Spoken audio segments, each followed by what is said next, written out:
नमस्कार दोस्तों, welcome to success locker. दोस्तों, आप सबका सक्सेस लॉकर परिवार में फिर से स्वागत है। दोस्तों, आज की इस वीडियो में मेरे दो दोस्त, जो मेरे बहुत ही अच्छे दोस्त हैं और अपने अपने काम में पारंगत हैं, उनसे मैं जो अपने समाज में जो इटावा जैसे केस हो रहे हैं, जिसपे लोग जातियों पे लड़ रहे हैं, जो जन्म जाति, जो कथित तौर पे कहा जाता है कि आपकी जन्म से जाति है, उस पे लड़ रहे हैं। तो मैं इन युवाओं से पूछना चाहता हूँ, इनके इंटरव्यू के माध्यम से पूछना चाहता हूँ कि क्या इनकी सोच है इस पे? क्या सनातन धर्म में ऐसी कुरीतियाँ होनी चाहिए, जातिगत वर्ण व्यवस्था है जैसे कुरीतियाँ होनी चाहिए या नहीं होनी चाहिए? ये दोनों लोग क्या सोचते हैं, इस विषय पे हम चर्चा करेंगे। तो आइए मेरे साथ बने रहिए दोस्तों। तो दोस्तों, सबसे पहले मैं आपसे यह प्रश्न पूछना चाहूँगा कि जो जातिगत कुरीतियाँ हैं, जिससे देश में ऊंच-नीच का भाव आता है, छोटे-बड़े का भाव आता है, जो अपने सनातन धर्म का मुझे लगता है कि एकमात्र कुरीति एक बचा हुआ है। उस पर आज की युवा पीढ़ी क्या सोचती है, आप बताइए। शुरुआत करते हैं अजय जी से। देखिए, युवा पीढ़ी क्या सोचती है वो तो वो बताएगी। लेकिन मैं क्या सोचता हूँ, मेरी अपनी राय में वो ये है कि धर्म में बहुत सारी कुरीतियाँ होती हैं। और धर्म जब एक लंबे समय तक आज तक चला आया है तो उसमें बहुत सारे सुधारवादी आंदोलन भी हुए हैं, बहुत सारे लोग खड़े हुए हैं, उसको सुधारने की कोशिश की है। और हिंदू धर्म में जाति प्रथा एक बहुत बड़ी कुरीति रही है और इसके प्रति केवल आज ही नहीं, बहुत लंबे समय से बहुत लंबी लड़ाइयाँ चल चुकी हैं और बहुत बार इसका विरोध किया गया है। और सबसे बड़ी बात, इसका विरोध इसीलिए किया जाता है क्योंकि यह जन्म से ही लोगों को किसी ना किसी तरह का अधिकार दे देता है। पढ़ने का अधिकार, अगर आप अमुक जाति में हैं तो पढ़ने का अधिकार, अगर आप अमुक जाति में हैं तो साफ सफाई करने का अधिकार, अगर आप अमुक जाति में हैं तो पढ़ाई का अधिकार। यह जो है कि आप जन्म लेते ही इस तरह के अधिकार के पात्र बन जाते हैं, यह एक तरह के भेदभाव मूलक समाज को क्रिएट करता है। और यह बहुत बड़ी जाति व्यवस्था की सबसे बड़ी खामी यही है कि जन्म के आधार पर ही बिना किसी योग्यता के, बिना किसी चीज के आप ऐसी चीजें लोगों को दे रहे हैं जो नहीं मिलनी चाहिए और वो भेदभाव मूलक समाज बनाता है। और वो हुआ क्या है कि बहुत लंबे समय से चीजें चलती आ रही हैं तो समाज में जड़वत हो गया है। लोगों को लगता है कि अगर वो ब्राह्मण धर्म में पैदा हुए, ब्राह्मण जाति में पैदा हुए तो यही हमारा अधिकार है। यादव जाति में पैदा हो तो हमारा अधिकार भैंस चराना है।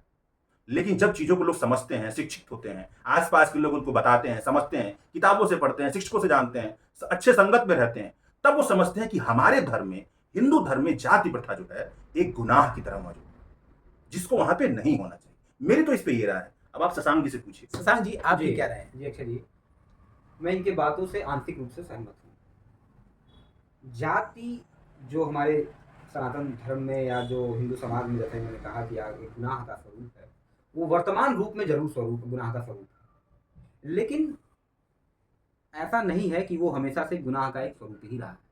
वो एक बहुत अच्छी व्यवस्था के लिए जो है स्किल डेवलपमेंट आप उसको कह सकते हैं, उसके लिए वो चीज़ थी।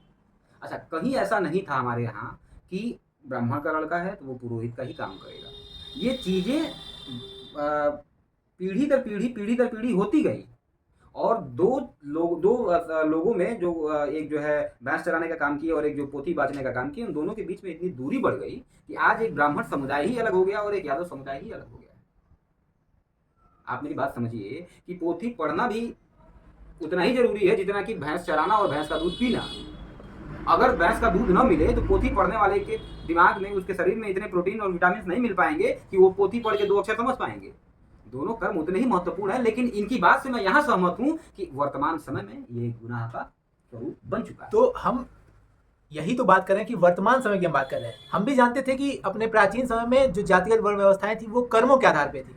भाई, जो कोई शिक्षा का कार्य करता था वो ब्राह्मण था, जो इस लड़ाई करता था, रक्षा करता था, देश के हित में कार्य करता था वो क्या था? क्षत्रिय था। जो व्यापार करता था, कृषि करता था, वो वैश्य था। हम आज की बात को समझना चाह रहे हैं, हम पीछे की बात नहीं करेंगे। ठीक है, पीछे की बातें थी, पर बीच में जो पाखंड आया वो आप भी जानते हो, मैं भी जानता हूँ, हर एक व्यक्ति उस चीज से रूबरू है।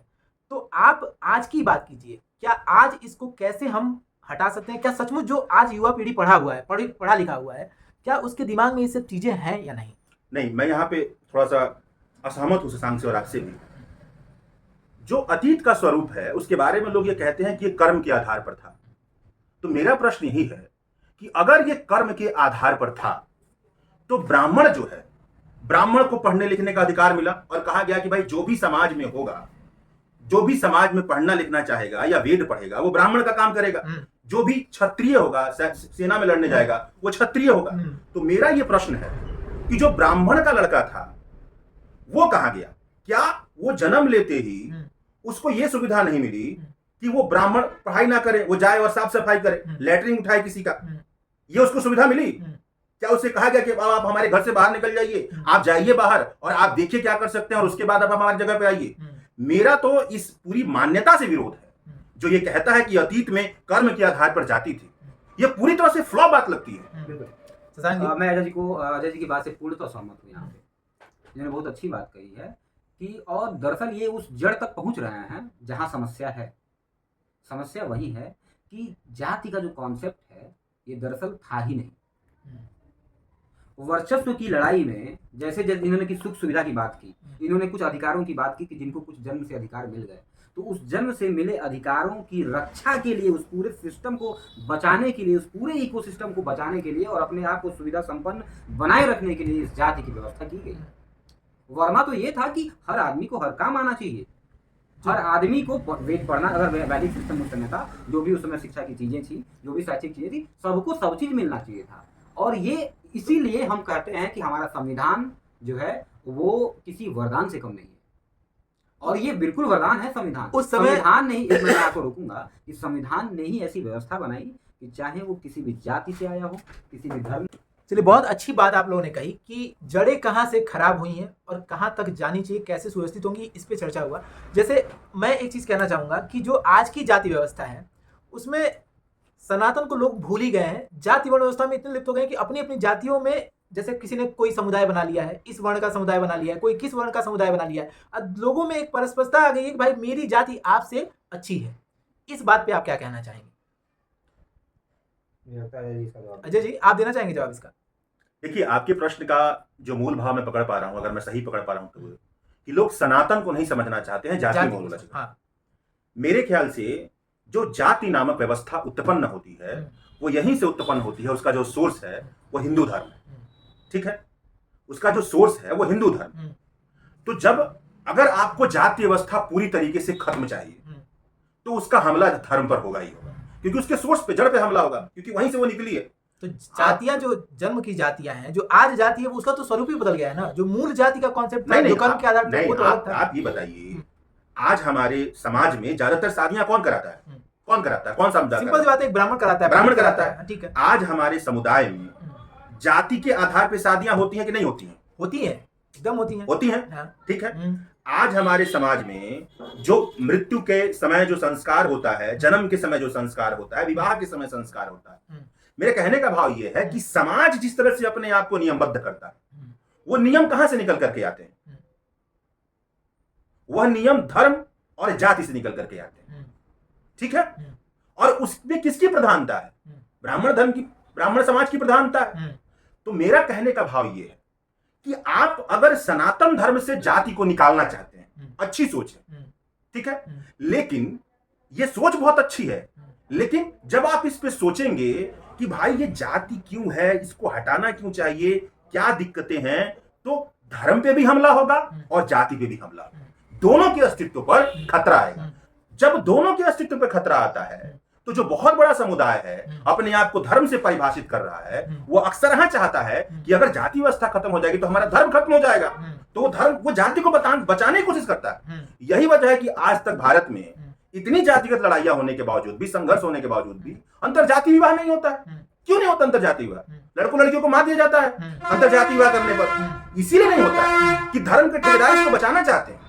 मतलब जो पाखंडी लोग हैं वो बचाना चाहते हैं, सभी लोग नहीं पूरा कुछ। मैं पाखंडी की बात ही नहीं कर रहा हूं।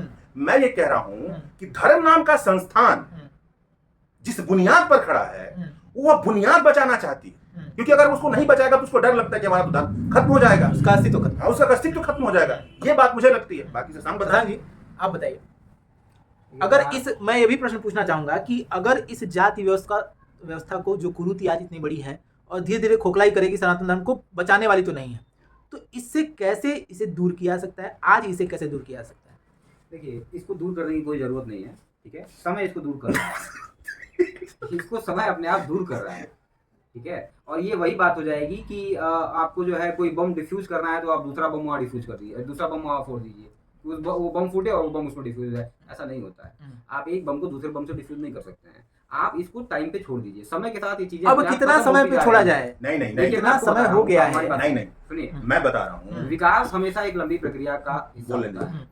उसमें समय लगता है। तो आप ये भी कहना चाहते हैं कि हमने जो आजादी लड़के ली उसको समय पे छोड़ देना चाहिए था। बिल्कुल अंग्रेज हम लोग को आजादी दे गए थे। प्रश्न पूछा। हमारी इनका बात तो ये कहने का आपका मतलब तो कहना यही है ना? ये तो पूरे बिल्कुल, संविधान को बिल्कुल, खारिज अपने वक्तव्य से ये तो गलत बात संविधान है। को खारिज कर दिए, डॉक्टर अम्बेडकर को खारिज कर दीजिए, सारे स्वतंत्रता संघर्ष सेनानियों को खारिज कर दिए, हाँ, समय पे छोड़ दीजिए सबको। कर दिए, एनसीईआरटी किताब सबको, मतलब जितनी सब जितनी चीज़ सामग्रियां छोड़ हैं दीजिए। जो सही गलत में अंतर करती है सबको, यादव जी आप ये द्विवेदी जी ने सबको खारिज कर दिया। नहीं, गलत बात है। हमारी बात सुनिए, मैं बता रहा हूँ।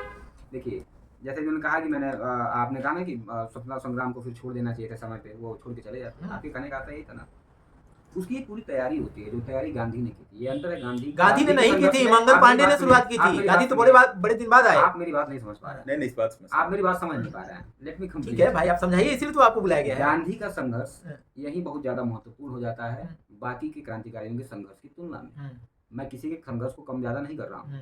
गांधी ने जो पूरी वैश्विक परिदृश्य में इसकी तैयारी की कि मैं जो हमारे ऊपर शोषण हो रहा है, जो शोषक हमारा है, उसको हम एक्सपोज करें और उसकी एक लंबी प्रक्रिया का वो हिस्सा बने। मैं दरअसल उसी प्रक्रिया की बात कर रहा हूँ, उसी समय की मतलब बात कर तैयारी तो हमें आज करनी चाहिए ना। बिल्कुल। लड़ाई हमें बिल्कुल, आज लेकिन करनी है। हमें तैयारी मंगल पांडे बन के नहीं करनी है। मंगल पांडे बन के हमें गांधी बन के ठीक तैयारी है, करनी है। मंगल पांडे बन के मैं करनी बस है कि यही गांधी दो बन शब्दों के के साथ करनी अपनी है? बात खत्म कर रहा हूँ। नहीं, मेरा- हमें मंगल पांडे बन के तैयारी नहीं करनी, मैं गांधी बन के मेरी जो दृष्टि है वो शशांक जी से बिल्कुल अलग है। गांधी महत्वपूर्ण है, मैं मानता हूं महत्वपूर्ण है, लेकिन मैं कतई नहीं मान सकता कि गांधी ही सब कुछ कर रहे थे। मैं ये कहूंगा पहली कि चीज उस गाड़ी तो समय- मंगल पांडे जी ने ही नहीं, मैं मंगल पांडे को भी नहीं कह रहा हूं, मैं डॉक्टर अम्बेडकर, मैं सुभाष चंद्र बोस, मैं किसी का नाम नहीं ले रहा हूं। मैं ये कह रहा हूं कि उस समय एक व्यवस्था थी जिसके खिलाफ हर जगह से संघर्ष कहीं ना कहीं से चल रहा था, जिसमें कुछ लोग आगे आ रहे थे, और बहुत बड़ा संघर्ष चलता है तभी तो कुछ लोग आगे आ रहे हैं, उसको लीड करने की कोशिश करना है। ठीक है, तो इसी तरह से परिवर्तन होता है। तो अगर हम जाति व्यवस्था को देखें कि परिवर्तन हो रहा है कि नहीं, मेरा मानना है परिवर्तन हो रहा है। उसकी सबसे बड़ी नहीं, मैं समय पर नहीं छोड़ने की बात कर रहा हूं। समय पे छोड़ देंगे तो ऐसी कुरीतियां होती रहेंगी और नहीं, लड़ाई मैं समय पे- खत्म हो जाएगा। आपके पास समय इसमें मैं आप दोनों लोगों को रोकना चाहता हूँ। ठीक है, हमारी बात सुनिए। ऐसे ही समय पे छोड़ा गया था कुछ समय पहले, और एक वर्ग आज अपने आप को दूसरे धर्म का बताना शुरू करता है। नहीं, मैं बता रहा हूँ आपको। ऐसे ही समय पे छोड़ दिया जाए कि आज एक और वर्ग आपको उठा क्या है लगता और वो कि दूसरे ये धर्म में आप- चला जाए, आपको क्या वो लगता दूसरा है कि धर्म ही बना ले। सुनिए, आने वाले समय में न धर्म रहेगा न जाति रहेगी। आप इस बात को नोट कर लीजिए। नहीं, ये सारी सनातन चीजें था टूटने और वाली सनातन है। रहेगी। इस मैं बात सिर्फ सनातन की बात चीजें कर आप रहा नहीं हूं। कर सकते हैं। मैं इस्लाम की बात भी कर रहा हूँ, खुल के मैं आपके चैनल पे कह रहा हूँ। मैं इस्लाम की बात भी कर रहा हूँ, मैं क्रिश्चियनिटी की बात भी कर रहा हूँ, क्योंकि धर्म को मानने वाले कौन है? धर्म किसमें जिंदा है? इंसानों में जिंदा है। और इंसानियत रहेगी, ये ठीक बात है। इंसानियत की बात भी मैं नहीं कर रहा हूँ। मेरा कहने का मतलब है कि धर्म इंसानों में जिंदा है और इंसान पाशविक होते जा रहे हैं। तो या तो धर्म कमजोर है, या तो इंसान उस धर्म को सुपरसीड कर रहा है, और दोनों ही परिस्थितियों में खत्म धर्म को ही होना है। आप इस बात ठीक को है, समझिए। वो टॉपिक्स अलग हैं, इंसानियत और बिल्कुल वो चीजें अलग नहीं, हैं, एकदम अलग नहीं, है। मेरा प्रश्न ये इसलिए है। मैं कह रहा हूं मैं कि आपसे समय पे छोड़ दीजिए। अच्छा चलिए, मैं अभी आपसे एक और प्रश्न पूछ रहा हूँ। नहीं, जैसे पहले आप अपने प्रश्न को थोड़ा स्पष्ट कीजिए, आप कहना क्या चाह रहे हैं? जैसे मैं कहना ये चाह रहा हूँ कि यही तो जैसे नहीं समझ पा रहे। एक मिनट रुकिए, एक नहीं, मिनट बीच में ना बोला रुक जाए, जाइए। बढ़िया रहे। हाँ। हाँ। जैसे मैं ये कहना चाह रहा हूँ कि आज भगवान पे भी लोगों ने कॉपीराइट बना लिया है। आपने देखा होगा, कुछ भगवान को कुछ जाति के लोग कुछ ज्यादा ही मानने लगे हैं, उनको सिंबॉलिक बना लिया है। उस पर आप दोनों क्या कहना चाहेंगे? ये जाति की कुरीतियां ऐसी तो आ रही हैं। क्या मतलब समझे? जो जैसे आज जो यादव समाज है हाँ। वो कृष्ण को पूछता है, ठीक, अच्छा, ये कहना यदुवंशी चाह रहे हैं। है, हाँ, हाँ। ठीक है, परशुराम जी को भाई ब्राह्मण वर्ग पूछ रहा हाँ, है, हाँ। पूछ रहा है। तो भगवान की भी क्या जातियां हैं, मैं ये पूछना चाह रहा हूँ। नहीं, बिल्कुल नहीं है। नहीं, ये तो कॉन्सेप्ट ही नहीं है आप जाति का। देखिए, बात यही, मैं आपको यही बात कह रहा हूँ ना। ये तो लोगों की सोच है कि वो ऐसा कर रहे हैं, ऐसा कुछ है नहीं, बात इसको समय पे कैसे छोड़ा जाए? बिल्कुल आज छोड़ा इसकी जाए। तैयारी करनी है कि नहीं मैंने आपको करनी? प्रश्न का जवाब दिया। मैं बात कर रहा हूँ कि अंतर विरोध यही है। अगर आप जाति को बचाने की कोशिश करेंगे पाखंडी तरीकों से, गलत तरीके से, तब तो आप अपने कहेंगे कि भाई हमारे कृष्ण है, हमारे परशुराम है। लेकिन आप विवेक से, तार्किक तरीके से जाति पे हमला करेंगे तो धर्म आपका टूटेगा, आपका धर्म गायब होगा। तो जो धर्म के ठेकेदार हैं वो क्या करेंगे, ऐसी व्यवस्था बनाएंगे जिससे जाति बनी रहे। ठीक है, यही दिक्कत है। मैं ये कह रहा हूँ कि तो मतलब आप ये कहना चाह रहे हैं कि अगर जाति जैसी कुरीतियां हैं उसको अगर दूर करना है तो सनातन ही टूट जाएगा। टूटे, आप कहने मतलब आप जो बता रहे हैं, आपका कहने का मतलब है कि सनातन ना टूटे। क्यों टूटेगा भाई? सनातन कैसे टूटेगा? क्यों नहीं जाति टूटेगा? एक कुरीति को बचाने के लिए आप सनातन तोड़ देंगे? आपको अच्छा सती प्रथा खत्म हो गई तो सनातन टूट गया? क्या सती प्रथा खत्म हुई तो सनातन टूट गया? सती प्रथा भी तो एक कुरीति थी। सती प्रथा टूट जाए तो क्या कह रहे हैं कि आप सती प्रथा भी एक कुरीति थी अपने सनातन धर्म की या जिस भी धर्म की, ठीक है? तो क्या सनातन टूट गया? नहीं, आप समझ नहीं रहे। आप, मैं ये कह रहा हूँ कि सती प्रथा जब खत्म हुई, ठीक है, उसकी एक व्यवस्था खत्म हुई, ठीक है,